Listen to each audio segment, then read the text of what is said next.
Welcome back. So with interest rates near zero, that means it's hard to make money. And MF Global's missing $1.2 billion in customer money shows that maybe, hey, your money isn't safe in a trading account either. It could be lost to bankruptcy or to theft. So where is it safe? That's a big question, right? So is it Asia? Is it gold? And what's happening to the euro? Well, earlier I asked Jim Rogers all of that. He, again, of course, is famed investor and author, and he lives in Asia. So I asked him, with the vice premier of China this week saying that essentially he predicts the global economy will slump into long-term recession, and also warning that China will need to deepen financial reforms in order to cope with the fallout, I asked Jim Rogers if he's still confident China is where the money is, as he said so many times before. China is the largest creditor nation in the world. They have over $3 trillion with a T dollars in reserves, far, far, far above even who's number two. So yes, that's where the energy is. That's where the future is. But Ms. Lister, if the world goes into more economic slowdown, which I expect, if Europe and America go into slowdown, everybody's going to be affected. The Chinese will not be able to escape that. Nobody will be able to escape that when you have the two largest economies in the world having trouble. Everybody's going to have trouble. Now, I have some money in Chinese banks. Am I taking it out? No, not at all. And I want to bring our producer, Dimitri Kofinas, in to the conversation because he wants to ask you a question, I believe, on the Chinese banking system.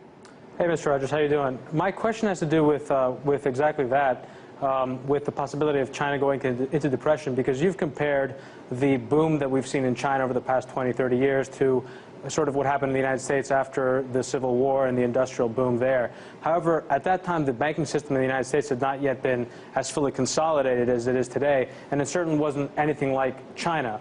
And the kind of loan growth that we've seen in China has been tremendous. So that has the potential for a lot of misallocation in terms of resources and goods and services.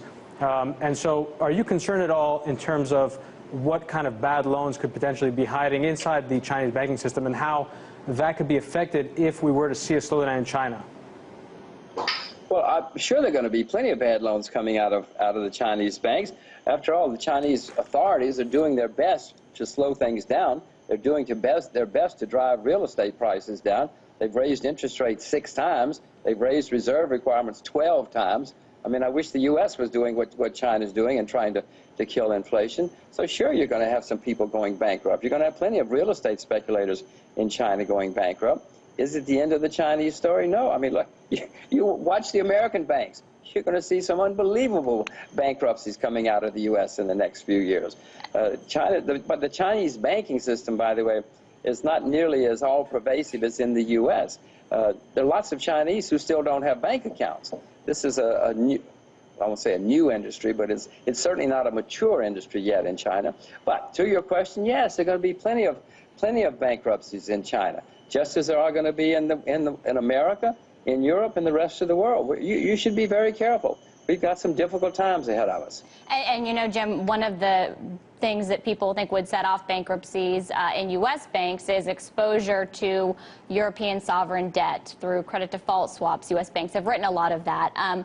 You, as far as the euro is concerned, I believe as of like the recent things that I've read, you own it still. But long term, you think it's a disaster. And you were saying that back in 2004, you were very bearish on the euro looking long term. I saw that in an interview where you were alongside Mark Faber talking about that. Now, of course, a lot of people are bearish on the euro long term, saying it may not even survive. What did you foresee back then that other people didn't, including your friend Mark Faber? Well, I own some euros still, but I have cut back since you and I spoke last. I actually own more U.S. dollars, even though I'm wildly bearish on the U.S. dollar long term as well. What I saw, Ms. Lister, back then and still see is that the euro, unfortunately, has become a political currency rather than an economic currency, and politicians are trying to make their names and reputations by taking pot shots at the euro or threatening to pull out of the euro. Unfortunately, the euro, when they started, they should have put together a few sound countries and then let other people in at a very slow and methodical basis, only the people who knew they had to run sound economies. But the bureaucrats in Brussels, like bureaucrats everywhere, got power hungry and started saying, let's bring in everybody in town. Let's all come here and have a party. And they let them use phony books. Everybody knew that the people were using phony bookkeeping. So now the euro, unfortunately, is going to disintegrate sometime in the next decade or so. it's a shame because the world needs something to compete with the U.S. dollar. On paper, the euro is perfect. It's not a big debtor entity like the U.S. as a whole. I mean, they've got Greece, which is bankrupt, but as a whole, the euro's got a balance of trade. Doesn't have a big balance of trade deficit. It's not a gigantic debtor nation, a debtor entity. It'd be wonderful. Unfortunately, it's going to fall apart. Not this year, I hope. I still own some euros, but maybe certainly in the next decade. Okay, and speaking of the next decade, what do you think could challenge the dollar? Could it be gold? Could it be the renminbi? Well, it couldn't be the renminbi anytime soon because the renminbi is still a blocked currency. It's, you know, you cannot have world trade conducted with a blocked currency. I mean, the Chinese are opening it up more every quarter. They do something. Every month they do something to make it more and more international, if you will. The only thing on the horizon, if America fell into the sea today, I guess people would have to use the euro because there's nothing else. But I just said the euro is going to fall apart too in the next decade. I guess if America fell into the sea right now, they'd try the euro. They'd probably try gold out of desperation. Gold is not going to work either, and it never has in the long term anyway. So we're going to be in a bind. 10 years from now, it might be the renminbi. I don't see anything else on the horizon longer term other than the renminbi, or maybe gold in desperation if we have a sudden panic. And just very quickly, I know that in the next 10 years, too, you said that you believe that gold will hit $2,000 an ounce. We've seen recently it get pretty darn close. Are you prepared to revise that number up? And do you think gold is due for a correction coming up? Well, you know, my sister, gold has gone up 11 years in a row, which is extremely unusual for any asset to go up 11 years in a row. So gold is overdue for a correction. I own gold. I'm not selling any gold. If it goes down a lot, I hope I'm smart enough and brave enough to buy more. I certainly still expect gold to go to 2,000 and probably higher over the next decade. But it needs a very nice correction right now.